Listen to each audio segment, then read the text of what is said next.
Where's the sound trip ever taken? It's jokey history time.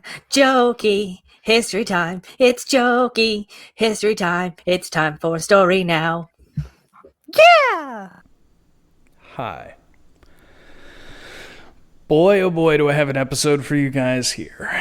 So we're on Oddcast break. I miss recording, and because I still have a little bit of time before we're moved out of here, and then I'm not going to be able to do a whole lot. I have something I have to get off my chest. Oh boy, this is going to be an episode, guys.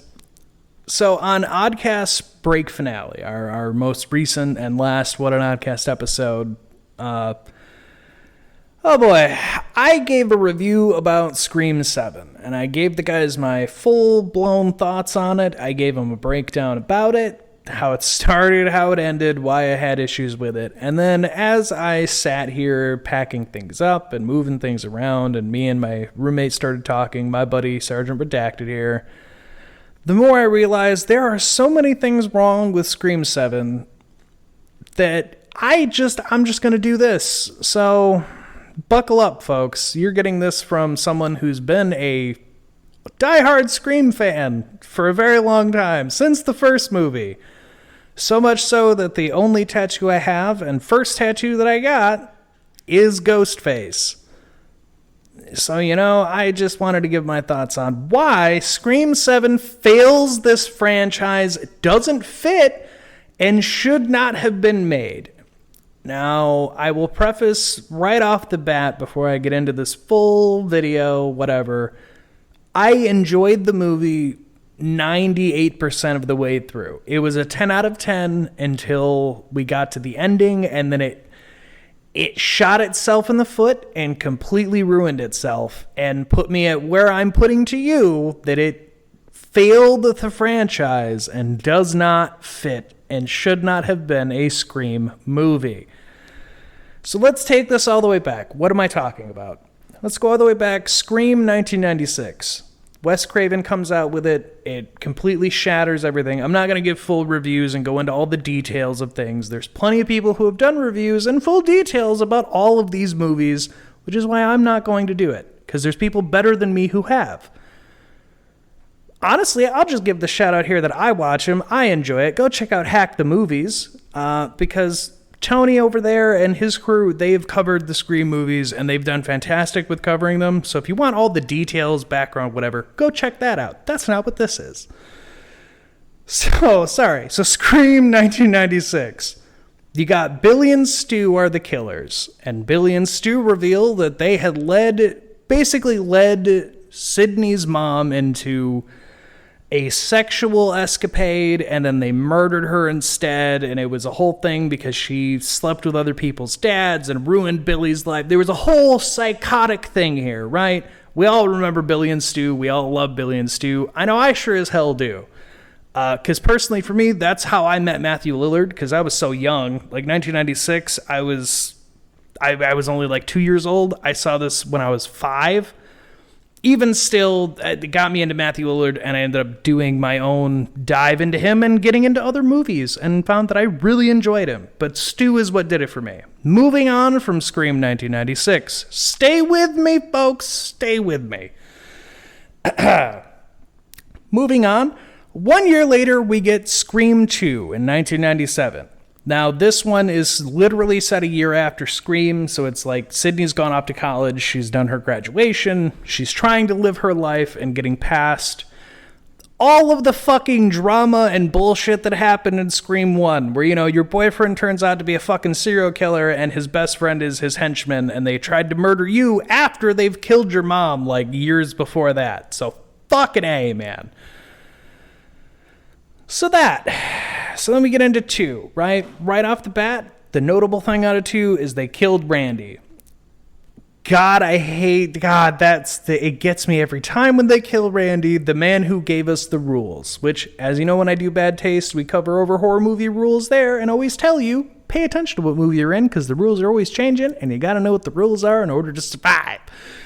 But anyway, notable thing here, they kill off Randy, the guy who always knows the rules. It was a twist on the horror genre that even if you know all the rules and you think blah, blah, blah, it was a whole thing, and it was good. Scream 2 still holds up. The killer's there, which is what we're getting to. Mrs. Loomis, who was Billy, a.k.a. Sidney's boyfriend in the first movie, his mother, who comes back for revenge because she killed Billy, and she gets their friend Mickey to come in on it, to be the second Ghostface, because there's always two except for one movie. We'll get to that one next. So those are the killers there. And Mrs. Loomis gets killed, Mickey gets killed, Sidney moves on with her life. A couple of years pass by, till the year 2000, and we get Scream 3. Now let me start Scream 3 by saying, up until now, Scream 3 had pretty much been considered the worst Scream movie. And I know there's people out there who will argue that and say that it's not. I'm sorry, but as someone who's been a fan since the first movie, and like I've watched all of these as they've come since then, whatnot, like I genuinely enjoy all of them. Even Scream 3 holds a place for me. It's cheesy and dumb, and I'm sorry, but it makes no fucking sense. So Scream 3 is only Roman. Roman was the only ghost face in this movie, and that is Sidney's secret brother that somehow no one knew about for like 20-some fucking years, and then he reveals he was the mastermind behind it all. He hired Billy and Stu. Like, he contacted them and got them into, I want to kill my mommy, and also she's the one who slept with your dad and made him leave, so let's get together and fucking murder the bitch, and I'm the one who did that, and I took her voice, and I blah, blah, blah, blah, blah, blah, blah, blah, blah. Bunch of shit that you're just like, what? That was the genuine reaction on Scream 3. And also, Roman being the only killer makes no sense. Go back and watch that movie. You see some of the kills that Ghostface is doing, and you're telling me he was the only killer there? Like when Sidney's on set and she has the whole her mom's ghost attacks her and it's a ghost face trying to get her. You're going to tell me that happened, and then when she gets back to the group, Roman is talking with the police and they talk about they've been there for X amount of whatever doing the questioning while she was attacked? That doesn't make any sense, movie. That doesn't make any fucking sense. And that's something that was an issue with that movie. Why I don't like that there's only one killer. If there was two killers, that movie could work a bit better. Sorry, I'm going on a tangent with Scream 3. That's not the point of this video. I'm sorry. Scream 3, you have been redeemed because of 7, and I apologize. So regardless, we get the Roman thing. So in case you haven't noticed, there's a theme to Scream with the first 3. They all tie back to the first movie. You have Billy and Stu. Second movie is Billy's mom, a tie back to the first movie. Scream 3's Roman, who was involved with Billy and Stu and orchestrated the murder of Sidney's mom. Once again, tying back to Scream 1. Now, Scream goes on a hiatus here. Because Scream 3 went through a lot of issues. A fun fact that I do know about that, I'm sure everyone's talked about it, is this movie went through a shit ton of issues being made and like scripts getting leaked and whatnot. So a lot of that movie was, the reason it turned out so sloppily made is they were giving scripts to the people as it was being filmed. So even the actors had no fucking idea what was going to be happening, and that's because they kept getting leaks out of what they were doing. Originally, Stu was supposed to be in this. That was the original idea, was Stu alive, Stu coming back, and then the reveal with Roman. And Stu basically to be there to be like, yeah, we were doing it this whole time to kill you, Sid. That was going to be the whole thing. Didn't happen. Moving on.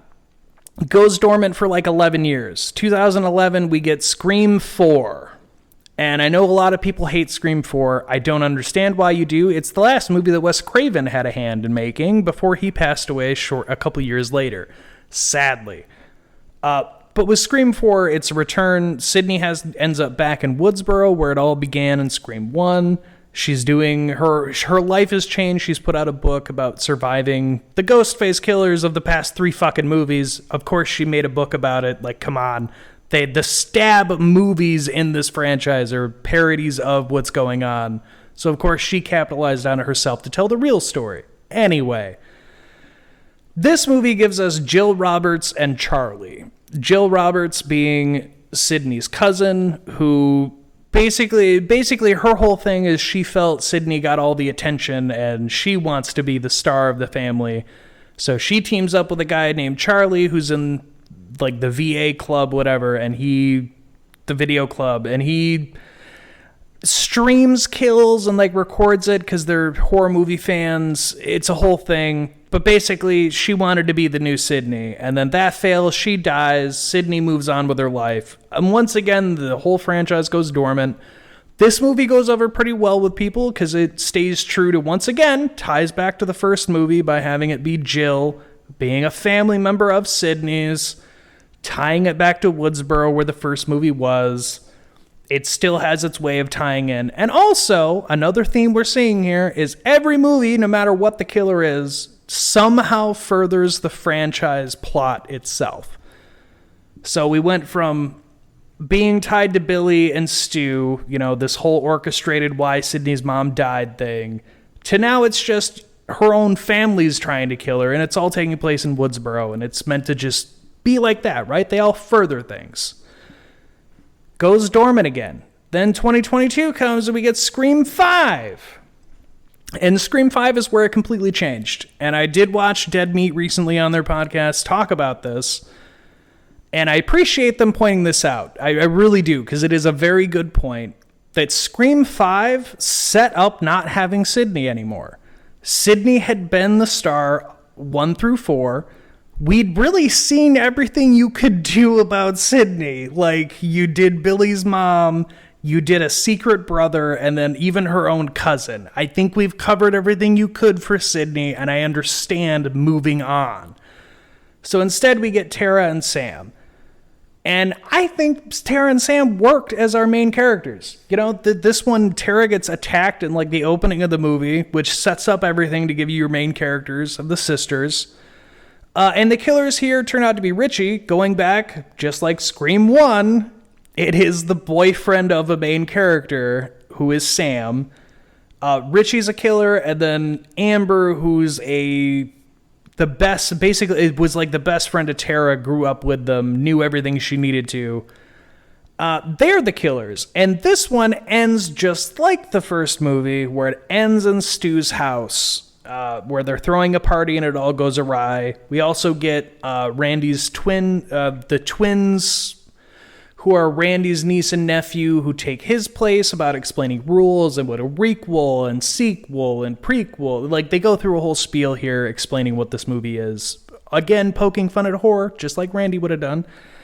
But anyway, so Richie and Amber, they both die. And we get Scream 6 the next year. Following just like Scream 1 and 2, this one comes out the next year. We get Scream 6. Scream 6, I was not the biggest fan of when it initially came out. I saw Scream 5 in theaters, and then I saw Scream 6 in theaters. 6, I was not a fan of. I didn't really like it. Seeing it a second time, I enjoyed it more.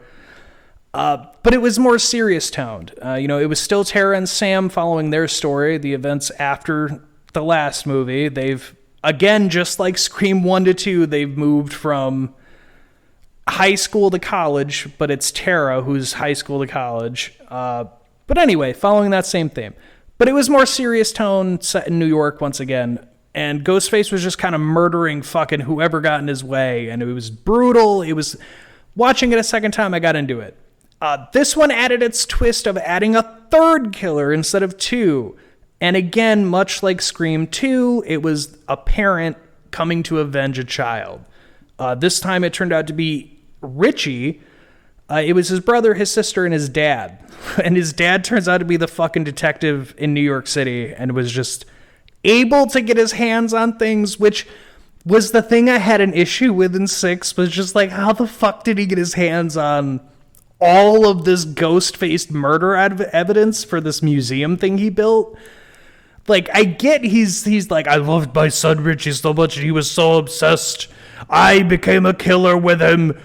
But at the same time, like, motherfucker, how did you get all of this? Like, he's got the TV that smashed on Stu. He's got Roman's fucking knife. He's got everyone's mask. Like, how did he get his hands on all of this shit and no one's like, why is this missing from the evidence locker? Like, that was the issue I had with it since I watched it after. I enjoy what they did with it because it gave us a nice little end cap to Tara and Sam.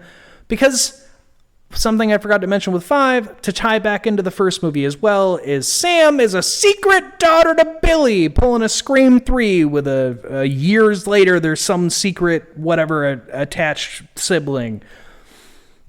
So Sam turns out she's a secret child of Billy. He was screwing other people. Of course he was. Like, go watch Scream 1 again. You tell me Billy's not just banging whoever the hell would bang him because Sydney wouldn't. Like, come on. He gives that vibe. It makes sense.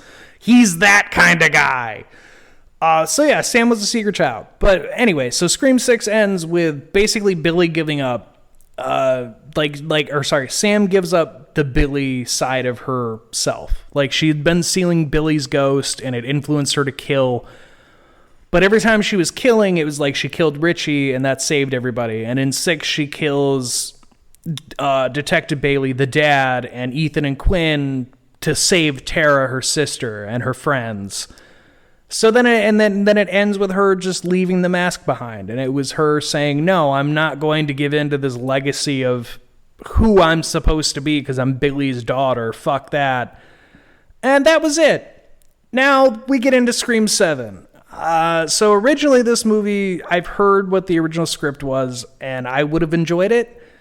Because it was going to basically mirror 5. It was going to be Tara being attacked in the opening again. But this time she would actually die. They were going to have her get brutally murdered off in the beginning. That was going to be the opening kill.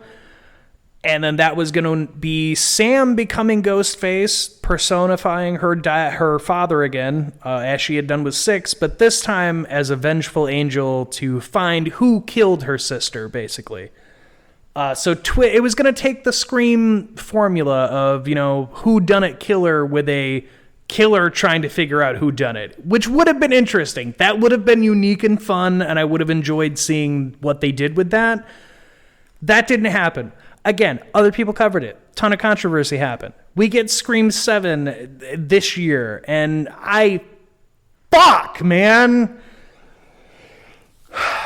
So first off, Scream 7 gives us Stu, and it says Stu's alive, which made a lot of us happy because, again, that's been a fan theory since the first movie that Stu lived and the second movie was coming. We all thought Stu was living, and that was theories were coming out, rumors on scripting, and then Scream 3 actually was going to do it, and that got us excited, but then we ruined it because we leaked it and they changed it. You see where I'm frustrated on that? Anyway, they bring it up here, and they show us old Stu, and it's all scarred up, and he's taunting Sydney, and the kills are brutal, and they have really creative kills going on here, and it's fun. Some of the kills I do have some issue with. I do also have the complaint. The twins come back, so Randy's niece and nephew come back in this. They have plot armor so ungoddamn believably for a Scream movie. Because we've seen people get attacked, right? Dewey had been attacked in every fucking Scream movie and then died. Unfortunately, spoiler alerts. He dies brutally in 5. But, he'd been attacked in every fucking movie before that. And it had always been, stabbed a couple times. He shouldn't have survived, but he did.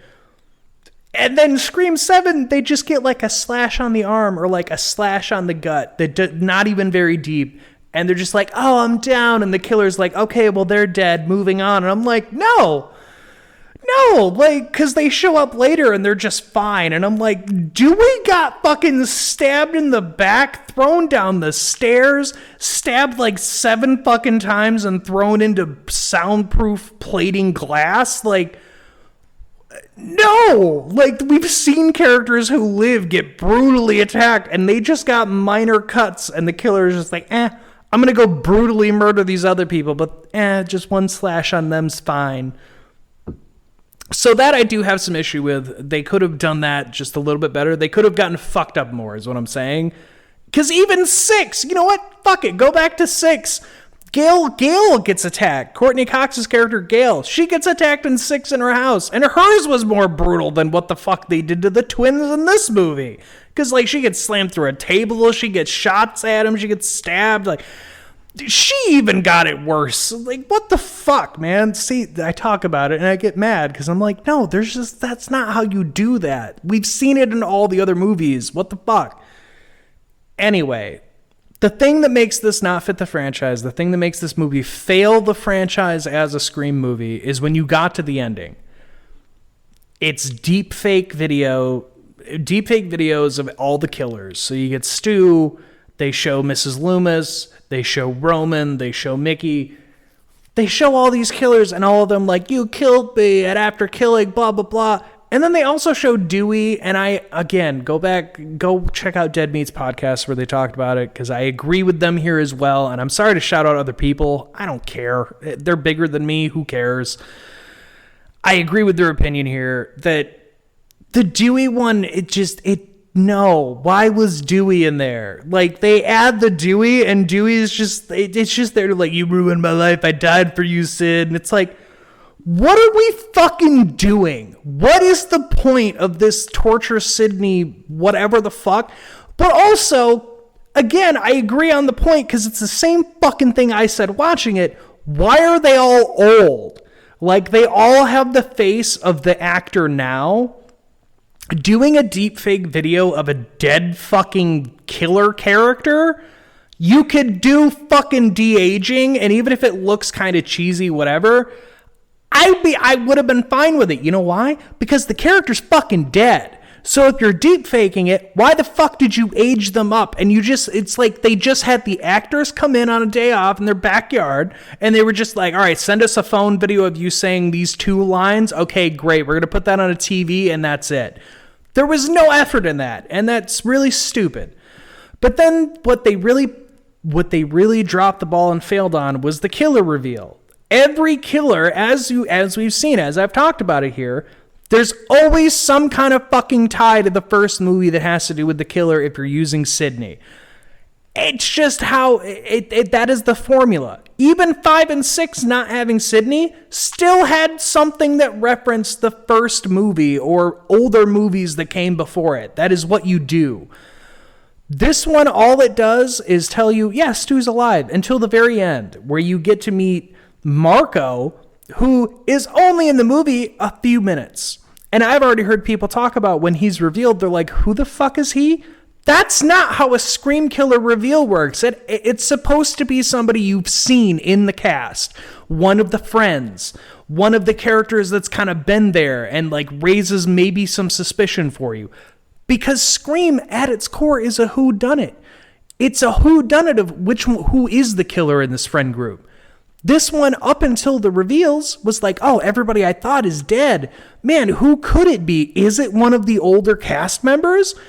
And no, all of them are just nobodies. Marco is a fucking intern who was maybe 5 minutes long in the movie, and he just gives an explanation about Stu was in this mental institution and gives a backstory. That's all he is in this movie. They don't give a reason why he's killing anyone, why he joined her to kill. They tell you nothing. There's a third killer in this movie. I'm sorry to go all the way back because it's like the first 10-15 minutes he gets fucking hit by a car. And that's Carl, who's one of the inmates in said mental institution, which leads to Marco. Again, only in there for maybe 5 minutes. And then the other killer comes out and they make you think, oh, it is Stu. Oh, it's Stu. It's Stu. Until the mask comes off and they go, ha, made you think it's Stu. You're a fucking idiot. Fuck you. And it's Jessica, the fucking neighbor, who the whole movie we've seen at the coffee shop talk to her about her abusive husband and having her son and not knowing how to talk to him about it, and ordered a coffee. And then one other scene where she asks Sydney if she's doing okay. And that's it. Those are the killer reveals. They have nothing to do with anything from any of the older movies. They have no connection to anything. Because then Jessica reveals the only reason she's doing it is because Sydney's too old and she wasn't in New York.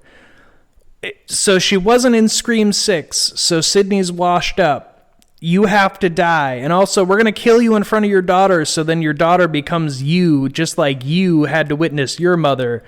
And all of us who have been watching these movies went, but Sydney didn't watch her mother die. She saw, like, aftermath, but she didn't witness her mother die, because then she would have known Billy, Stu, and Roman murdered her.